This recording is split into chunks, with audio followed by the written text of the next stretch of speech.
First of all, we cannot save the world. Everybody cannot be saved. If you're going now, oh my god, this sounds really complicated. Um, we don't always plan what happens to us in life. True. Personally, I like to ask, what do you want first before I ask what I will, because I like to be careful. So in cases like this, oh my god, in cases like this when it happens, not a lot of people. So let me just say this is me putting out a word of advice. You go to a club and you hook up with somebody, and of course, because you didn't plan it, a baby comes up. Please go to the hospital. Check your genotype. Check the baby's health first. It's during these processes that issues of genotype comes up. I'm sure. Check the health of the baby. Not a thing. You cannot save the whole world, honestly. So who wants to take the advice? Should please go ahead to take the advice.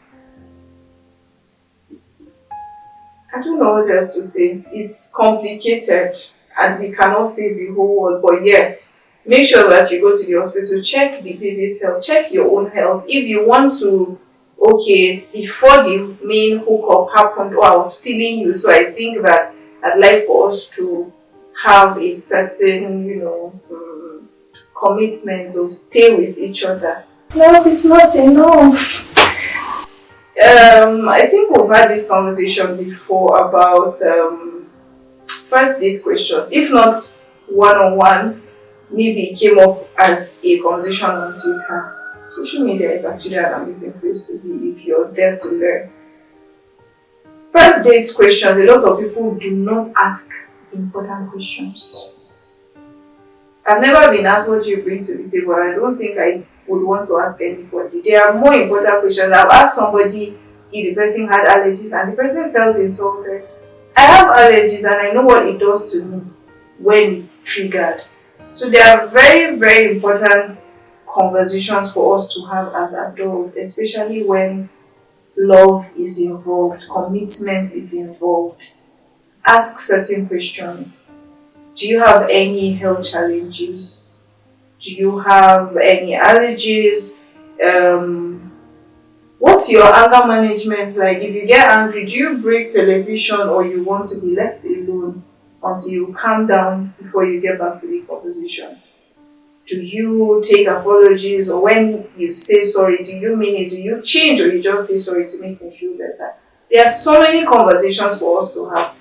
All we want to is just the physical stuff. So please, we need to do better. If they are gambling, should they are we allowed to bring up the conversation of them looking at and weighing the options? Do they even know? Are they aware that there are options? First of all, why are they gambling with their lives? There are many fishes in the river, guys. If you are feeling somebody and honestly you're both SS or you're both AS, it's not wise. It can be hurting, to be honest. True, heartbreak can be hurting and it can destroy you. It can change your life forever or for temporarily, but we shouldn't gamble with our health. It's not just about the two of you, to be honest. It's about your future, your children, their children, and the society, because they're not going to live with you forever. They are going to live with other people in a different environment entirely. How should these people, because I like to say that I talk a lot, and when I'm saying these things is for me to give out pieces of vital information about me. I tell you my health challenges so that you would know that I have this challenge, and you know, or you would have an idea of what to do when I have crisis. Because it's not just, I don't want to mention the condition, but it's so that you know. But this person has mentioned before that she has this health challenge or this allergy, so when it happens, I know what to do. So there's so many people to put into consideration when you want to gamble. So I've lived in one back in uni and it was not funny. The how should I put this? The good part is I knew from the beginning. It came up in a conversation, and so I knew. So while I stayed with her, or she stayed with me for a short period of time, and I watched her go into crisis, I knew what to do. Because there was a time that it was really bad. We had to go to the school clinic, and they almost gave her the wrong medication. We were trying to talk, and they told us we wanted to teach them their jobs. But I knew what the person always had to take during that incident. And so, mm, yeah, it does happen. And yes, I've met one, and the person knew what to do, how to take care of themselves. I don't want to mention the gender because we lost the person.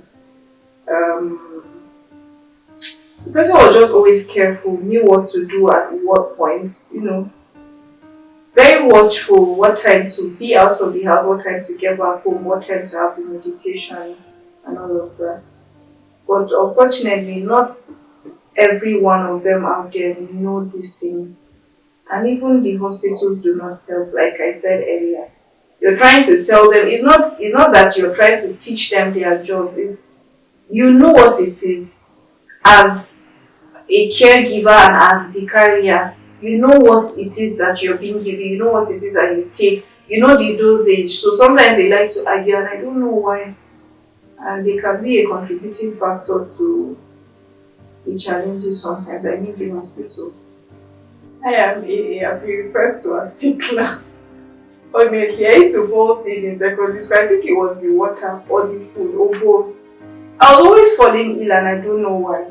So every time I fall ill and they take me to school bay, I'm being referred to as sick. Like, I hated it because I knew that it was discriminatory, and what it does to, I'm sorry to put it this way, to people who are originally SS.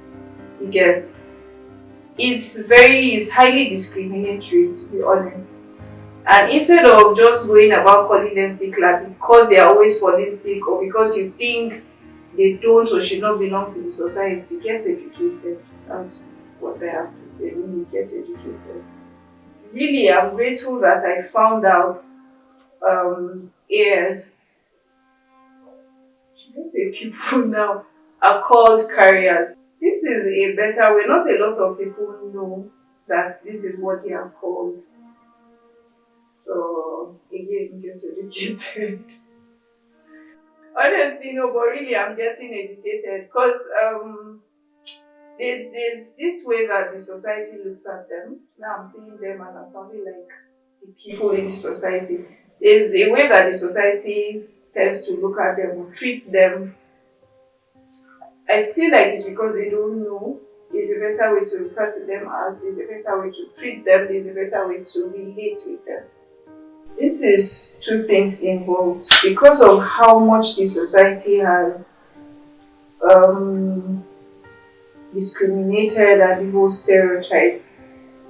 Warriors and carriers tend to not want to be around certain people. You don't know how to treat me, so I really don't want to be around you. I shouldn't be around you. And for the people who look at warriors and carriers differently is because deeply they feel like they are different, they are a different species in life because they don't lead a normal life as we do. Um, Constantly having to be on medication because they have to stay healthy or live a certain way. Hilarious and painful at the same time, saying that they are evil spirits. Hmm. Now I feel bad for the nature of your job because you see and you hear a lot. I have heard walking corpses. I've never thought, honestly, I've never thought that warriors and carriers have a time in between. I've never thought about it or even, I don't know it, honestly. Um, so they have the knowledge that these people are warriors and carriers, even though they don't refer to them as that. But they don't have a better and broader knowledge that it can survive longer than AA people, they do not. And I've heard they cannot live longer than 25 or longer than 26. I've heard that one. But then they grow older than even you that have heard or have said that they are working courses. I don't know how we can change the narrative or maybe ask more questions. But not a lot of people want to know. That's the thing. Not a lot of people want to know. Okay, so everybody in my family is AA. I don't have any business wanting to know. You get, they are not medical practitioners, they don't go to the hospital for anything. There are people who do not fall in their family, legit. So they don't think that they have any reason to want to have this information or this knowledge about Oreos and carriers. Do I blame them? Not really.